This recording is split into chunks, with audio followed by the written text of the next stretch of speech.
Today, Officer William Porter, the first of 6 officers to face trial for the death of Freddie Gray, took the stand in his own defense, where prosecutors asked him if he failed to protect Freddie Gray's life. Their 2 main allegations are that he didn't provide prompt medical care and he failed to seatbelt in Freddie Gray.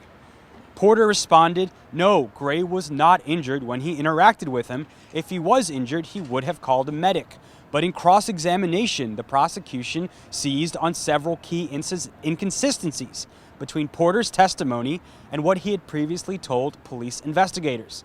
To discuss this, I talked to Doug Colbert, a professor of law and legal expert at the University of Maryland Law School. We're looking at 2 different sets of statements here. One that Officer Porter made to the investigating officers, and the other one that he testified during the trial. First piece of evidence the jury is going to reach for is going to be Officer Porter's video. Jury's going to have to decide whether Officer Porter's inconsistencies are ones that he handled correctly at trial, or whether there are still unanswered questions about why he didn't seek help and why he didn't seek medical help. Isn't it, in your experience, do you typically put your defendant up on the witness stand? We never call our clients defendant, but that was just an aside. I'm with you on that. Makes sense. Usually my clients do not testify.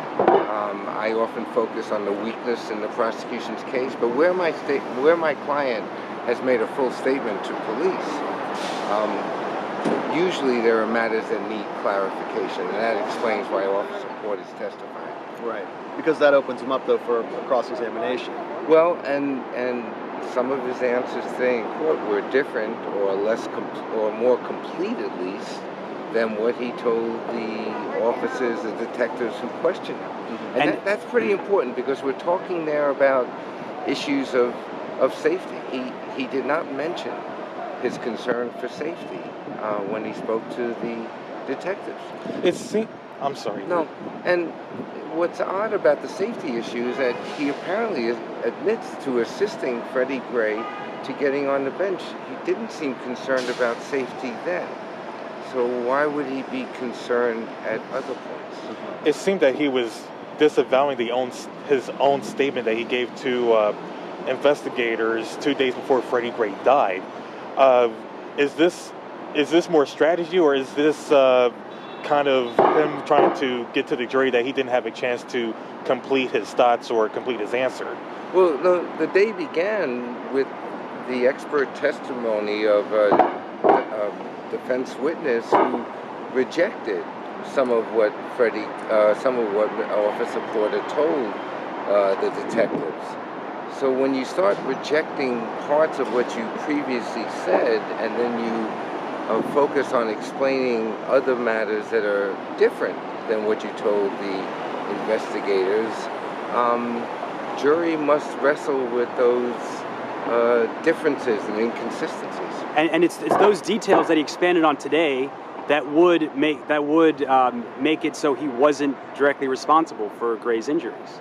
Is that correct? Yes. No. If the jury accepts today's testimony, then they're likely to find not guilty. However, there's a lot of room for the prosecution to argue that the jury should not accept what the officer said to them. And the final witness, Officer Novak, do you think his testimony may have been damaging for the defense?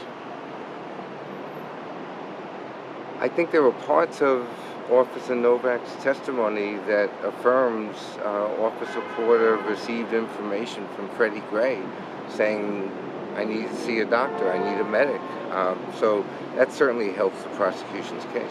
Do you think that Officer Porter helped his own case, because at one point during his testimony, he tried to rely on that order K-14 to say this dictates how long I have to stand guard at the hospital, and then all of a sudden he said that 1114 had that, but it turned out it didn't mention anything about hospital 1114.